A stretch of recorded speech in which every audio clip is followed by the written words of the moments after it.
तो बेटा अनफॉर्चुनेटली जो वीडियो था वो रुक गया था क्योंकि इसमें जो है स्पेस वो ख़त्म हो गई थी मोबाइल में। तो हम आगे चलते हैं। दूसरा टॉपिक जो हमारा आज का है वो एटमॉस्फेयर है।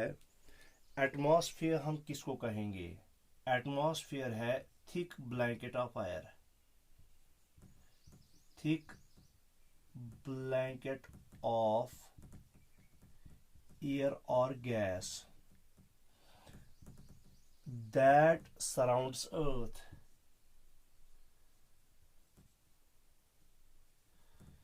that surrounds the earth। तो ये एक मोटी चादर है गैस की या एयर की जो अर्थ को सराउंड किए हुए है।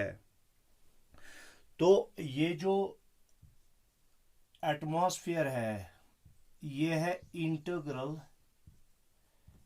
एंड इम्पॉर्टेंट एस्पेक्ट ऑफ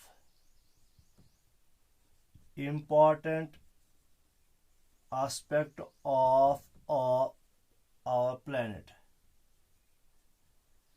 तो जिस प्लैनेट में हम रहते हैं उसका नाम अर्थ है। तो ये इसका एक अहम जुज है।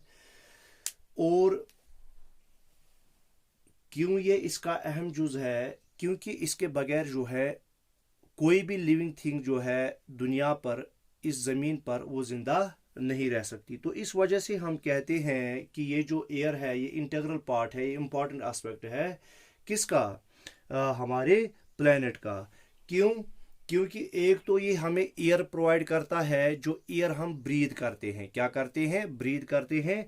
और दूसरा ये हमें जो है harmful effects of sun rays उससे बचाता है। जो सन की रेज होती है उनकी हार्मफुल इफेक्ट से बचाता है। तो पहला पॉइंट हमने कहा हम क्यों कहते हैं ये इंटीग्रल और इम्पॉर्टेंट एस्पेक्ट है हमारे प्लेनेट का। वो इस वजह से क्योंकि provides us the air to breathe. ठीक है, एक तो ये एयर प्रोवाइड करता है जो हम ब्रीथ करते हैं, और दूसरा जो है protects us from and protects us from harmful effects of sun's rays. ये हमें सन की जो है हार्मफुल इफेक्ट से, सन की रेज की हार्मफुल इफेक्ट से बचाता है। देखो बेटा, ये हमारा सन है। इस सन से जो एनर्जी हमें मिलती है वो 3 टाइप की एनर्जी हमें मिलती है, या जो रेज आती है वो 3 टाइप की रेज आती है। देखो, ये एक टाइप, ये दूसरी टाइप और ये तीसरी टाइप। ठीक है, तो 3 तरह की। एक तो हो गया इंफ्रारेड रेज, दूसरा हो गया विजिबल लाइट, और तीसरा हो गया यूवीज का मतलब हो गया अल्ट्रा वायलेट रेज। ये जो अल्ट्रा वायलेट रेज है बेटा, क्या है बेटा? Ultraviolet rays. ये अल्ट्रा वायलेट रेज बहुत ही हार्मफुल रेज हैं। क्या है बेटा? हार्मफुल रेज हैं, क्योंकि इनकी वजह से जो है हेल्थ इश्यूज क्रिएट हो जाते हैं। हेल्थ इश्यूज में सबसे बड़ा इशू जो है वो स्किन कैंसर है। तो स्किन कैंसर्स इससे होने का खतरा रहता है। तो इस वजह से अगर ये ज़मीन पर पहुंच जाती है तो हर कोई लिविंग बीइंग जो यहाँ पे है वो इफेक्ट हो जाएगा इंसान की इन अल्ट्रा वायलेट रे से। तो इस वजह से जो है एब्जॉर्ब्ड बाय O3 लेयर। ये O3 का मतलब क्या होता है? ओजोन। तो हमारी इस एटमॉस्फेयर में एक लेयर है, हमारे इस एटमॉस्फेयर में एक लेयर है जिसका नाम है O3, या हम कहेंगे ओजोन, OZONE, ओजोन लेयर कहेंगे। ये ओजोन लेयर जो है इन अल्ट्रा वायलेट रेज को एब्जॉर्ब करती है। तो इस तरह से ये जो है हमें सन की अल्ट्रा वायलेट रे से बचाती है, जिससे स्किन कैंसर होने का खतरा रहता है। अब बेटा देखो, ये जो एटमॉस्फेयर है, ये एटमॉस्फेयर एक्सटेंड करता है up to a height of 1600 kilometres तक, ठीक है, up to a height of 1600 kilometres. तो एक और पॉइंट बनेगा, extends up to a height of 1600 kilometres. तो 1600 किलोमीटर्स तक जो है ये एटमॉस्फेयर एक्सटेंड करता है ज़मीन की सतह से। यानी ज़मीन की सतह से जब हम ऊपर जाते हैं, अगर ये हम मानेंगे ये ज़मीन की सतह है, तो ऊपर तक तकरीबन 1600 किलोमीटर तक जो है ये एटमॉस्फेयर एक्सटेंड करता है। क्या करता है? एटमॉस्फेयर एक्सटेंड करता है। आया समझ में? अच्छा, अब ये जो एटमॉस्फेयर है, तो इसको हम 5 लेयर्स में डिवाइड करते हैं। कितनी लेयर्स में डिवाइड करते हैं? डिवाइडेड इनटू 5 लेयर्स, ठीक है। 5 लेयर्स में हम इसको जो है एटमॉस्फेयर को डिवाइड करते हैं।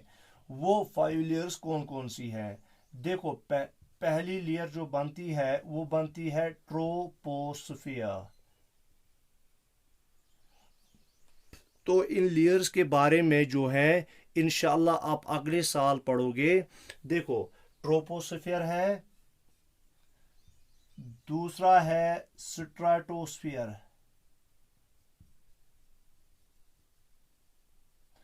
तीसरी लेयर है मीजोस्फियर,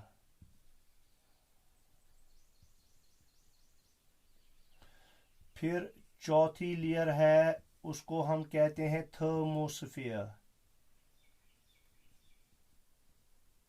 और थर्मोस्फियर के बाद लास्ट लेयर जो है उसको हम कहते हैं एग्जोस्फियर। तो ये 5 लेयर्स हैं एटमॉस्फेयर की। क्या है? लेयर्स हैं एटमॉस्फेयर की। तो हम कहेंगे लेयर्स ऑफ एटमॉस्फेयर। क्या कहेंगे? Layers of atmosphere. तो 5 है, ट्रोपोस्फियर, स्ट्रेटोस्फियर, मीजोस्फियर, थर्मोस्फियर और एक्सोस्फियर, ठीक है। अच्छा, अब हम देखेंगे इसकी कंपोजिशन। ये तो हो गई इसकी जो है लेयर्स कितनी है, वो 5 है। जो 5 लेयर्स मैंने आपके बोर्ड पे लिखी, एक तो ट्रोपोस्फियर है, स्ट्रेटोस्फियर है, मीजोस्फियर है, थर्मोस्फियर है और एक्सोस्फियर है। अब इसकी कंपोजिशन क्या है बेटा? Composition of atmosphere.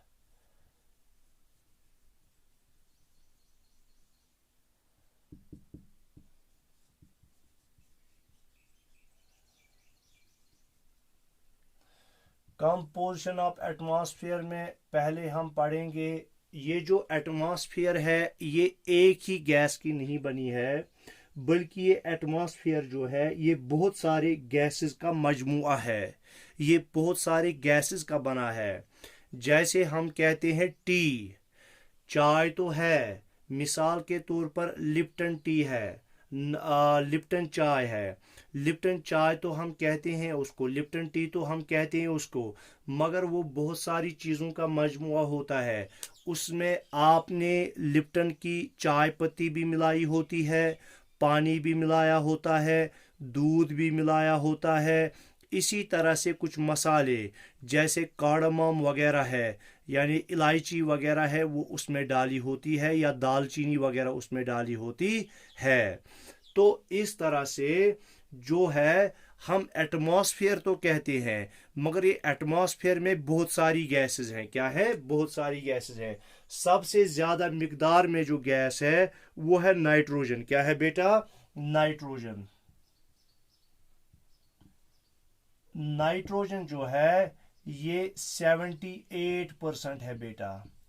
सबसे ज़्यादा मिकदार में जो गैस है एटमॉस्फेयर में वो नाइट्रोजन है। इसी तरह से जो दूसरी गैस है वो ऑक्सीजन है। ऑक्सीजन इसकी परसेंटेज है 21%। जो अदर गैसेस हैं, क्या है बेटा, अदर गैसेस, बाकी भी इसमें बहुत सारी गैसेस हैं, वो है अप टू 1%।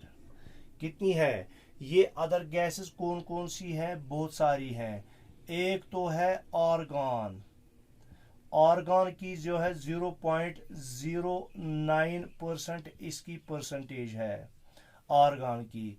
इसी तरह से कार्बन डाइऑक्साइड, कार्बन डाइऑक्साइड की जो परसेंटेज है 0.03% है बेटा, ठीक है। और इसी तरह से अदर गैसेस, बाकी कुछ गैसेस जिनमें एक तो हीलियम है, इसी तरह से जो है हीलियम के अलावा जीनॉन है, क्रिप्टॉन है, ठीक है, हाइड्रोजन है, बहुत सारी गैसेस हैं। इसी तरह से इसमें वाटर वेपर्स भी होते हैं, डस्ट पार्टिकल्स भी होते हैं, ठीक है। तो अदर गैसेस, जो बाकी गैसेस बच गई, अब अदर गैसेस वह है 0.93%, ठीक है बेटा, 0.93% बाकी गैसेस बचती हैं। अच्छा, अब इनमें नाइट्रोजन जो है, नाइट्रोजन लिविंग ऑर्गेनिजम्स की ग्रोथ के लिए ज़रूरी है। जो भी लिविंग ऑर्गेनिजम्स हैं, लिविंग ऑर्गेनिज्म है, उनकी ग्रोथ में जो है नाइट्रोजन मदद करता है। ऑक्सीजन जो है, ऑक्सीजन हमें सांस लेने के लिए, सांस अंदर लेने के लिए ऑक्सीजन की ज़रूरत पड़ती है। और इसी तरह से कार्बन डाइऑक्साइड अगरचे बहुत ही कम मिकदार में वो मौजूद है, उससे भी दो इम्पॉर्टेंट फंक्शंस हैं। एक इम्पॉर्टेंट फंक्शन उसकी ये है कि वो जो सन से हीट आती है वो उस हीट को एब्जॉर्ब करते हैं, और उस हीट को एब्जॉर्ब करने के बाद वो हमारे एटमॉस्फेयर को वार्म रखते हैं। क्या रखते हैं? वार्म, गर्म रखते हैं। दूसरी चीज़ ये हो गई कि जो प्लांट्स हैं, फूड बनाने के लिए, ग़िज़ा बनाने के लिए उनको कार्बन डाइऑक्साइड की ज़रूरत पड़ती है।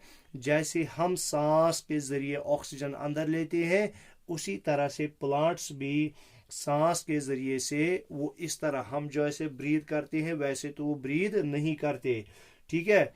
तो उनको भी जो है कार्बन डाइऑक्साइड की ज़रूरत पड़ती है फूड प्रिपेयर करने में, ठीक है। तो बाकी जो है एटमॉस्फेयर के बारे में वो इंशाल्लाह हम कल पढ़ेंगे। तब तक के लिए अल्लाह हाफिज़।